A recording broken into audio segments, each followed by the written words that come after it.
आज का पहला पाठ निर्गमन ग्रंथ से लिया गया है। अध्याय 24, वचन संख्या है 3 से 8 तक। मूसा ने सीनाई पर्वत से उतरकर प्रभु के सब वचन और आदेश लोगों को सुनाए। लोगों ने एक स्वर से इस प्रकार उत्तर दिया, प्रभु ने जो कुछ कहा है हम उसका पालन करेंगे। मूसा ने प्रभु के सब आदेश लिख दिए और दूसरे दिन भोर को उसने पर्वत के नीचे एक वेदी बनाई और इज़राइल के 12 वंशों के लिए 12 पत्थर खड़े कर दिए। उसने इज़राइली नवयुवकों को आदेश दिया कि वे होम बलि चढ़ाएं और शांति यज्ञ के लिए बछड़ों का वध करें। तब मूसा ने पशुओं का आधा रक्त पात्रों में इकट्ठा किया और आधा वेदी पर छिड़का। उसने विधान की पुस्तक ली और उसे लोगों को पढ़ सुनाया। लोगों ने उत्तर दिया, प्रभु ने जो कुछ कहा है हम उसके अनुसार चलेंगे और उसका पालन करेंगे। इस पर मूसा ने रक्त ले लिया और उसे लोगों पर छिड़कते हुए कहा, यह उस विधान का रक्त है जिसे प्रभु ने उन सब आदेशों के माध्यम से तुम लोगों के लिए निर्धारित किया है। यह प्रभु की वाणी है। आज का दूसरा पाठ इब्रानियों के पत्र से लिया गया है। अध्याय 9, वचन संख्या है 11 से 15 तक। किंतु अब मसीह हमारे भावी कल्याण के प्रधान याजक के रूप में आए हैं और उन्होंने एक ऐसे तंबू को पार किया जो यहूदियों के तंबू से महान तथा श्रेष्ठ है, जो मनुष्य के हाथ से नहीं बना और इस पृथ्वी का नहीं है। उन्होंने बकरों तथा बछड़ों का नहीं बल्कि अपना रक्त लेकर सदा के लिए एक ही बार परम पावन स्थान में प्रवेश किया और इस तरह हमारे लिए सदा सर्वदा रहने वाला उद्धार प्राप्त किया है। याजक बकरों तथा सांडों का रक्त और कलोर की राख अशुद्ध लोगों पर छिड़कता है और उनका शरीर फिर शुद्ध हो जाता है।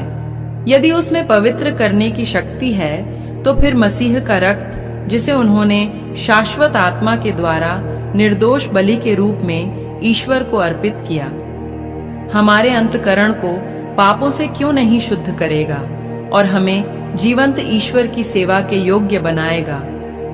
मसीह पहले विधान के समय किए हुए अपराधों की क्षमा के लिए मर गए हैं और इस प्रकार वह एक नए विधान के मध्यस्थ हैं। ईश्वर जिन्हें बुलाते हैं वे अब उसकी प्रतिज्ञा के अनुसार अनंत काल तक बनी रहने वाली विरासत प्राप्त करते हैं। यह प्रभु की वाणी है।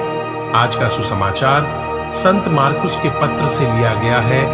अध्याय 14, वचन संख्या है 12, 16, 22 से 26 तक। बेखमीर रोटी के पहले दिन जब पास्का के मेमने की बलि चढ़ाई जाती है, शिष्यों ने ईसा से कहा, आप क्या चाहते हैं? हम कहां जाकर आपके लिए पास्का भोज की तैयारी करें? ईसा ने 2 शिष्यों को यह कहते हुए भेजा, शहर जाओ, तुम्हें पानी का घड़ा लिए एक पुरुष मिलेगा, उसके पीछे पीछे चलो और जिस घर में वह प्रवेश करे उस घर के स्वामी से यह कहो, गुरुवर कहते हैं, मेरे लिए अतिथिशाला कहां है जहां मैं अपने शिष्यों के साथ पास्का का भोजन करूं, और वह तुम्हें ऊपर सजा सजाया बड़ा कमरा दिखा देगा, वहीं हम लोगों के लिए तैयार करो। शिष्य चल पड़े। ईसा ने जैसा कहा था उन्होंने शहर पहुंचकर सब कुछ वैसा ही पाया और पास्का भोज की तैयारी कर ली। उनके भोजन करते समय ईसा ने रोटी ले ली और आशीष की प्रार्थना पढ़ने के बाद उसे तोड़ा और यह कहते हुए शिष्यों को दिया, ले लो, यह मेरा शरीर है। तब उन्होंने प्याला लेकर धन्यवाद की प्रार्थना पढ़ी और उसे शिष्यों को दिया और सब ने उसमें से पिया। ईसा ने उनसे कहा, यह मेरा रक्त है, विधान का रक्त जो बहुतों के लिए बहाया जा रहा है। मैं तुमसे यह कहता हूं, जब तक मैं ईश्वर के राज्य में नवीन रस न पी लूं तब तक मैं दाख का रस फिर नहीं पीऊंगा। भजन गाने के बाद वे जैतून पहाड़ चल दिए। यह प्रभु का पवित्र सुसमाचार है। मनन चिंतन। यीशु सारी मानव जाति को मुक्ति देने के लिए आए थे। पिता ने मानवता के प्रति अपने प्रेम से अपने इकलौते पुत्र यीशु को दुनिया में भेजा ताकि वह स्वयं का बलिदान दे, मानवता को मुक्ति दे सके। यीशु ने यूक्रिस्तीय संस्कार की स्थापना करते हुए मृत्यु को प्राप्त किया।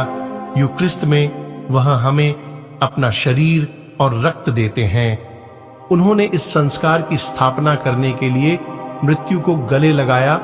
वह हमारे प्रति प्रेम से मरने को तैयार थे। यूक्रिस्त ईश्वर के प्रेम का संस्कार है। यूक्रिस्त ईश्वर के प्रेम का आत्म उपहार है। यीशु हमें बताते हैं कि हमें एक दूसरे से प्रेम करना चाहिए जैसे उन्होंने हमसे किया, और वह यूक्रिस्त में हमसे प्रेम करते रहते हैं। परम प्रसाद मंत्र हम इस प्रेम के संस्कार को प्राप्त करते हैं। हमें उसी तीव्रता से एक दूसरे से प्रेम करने का आह्वान किया जाता है।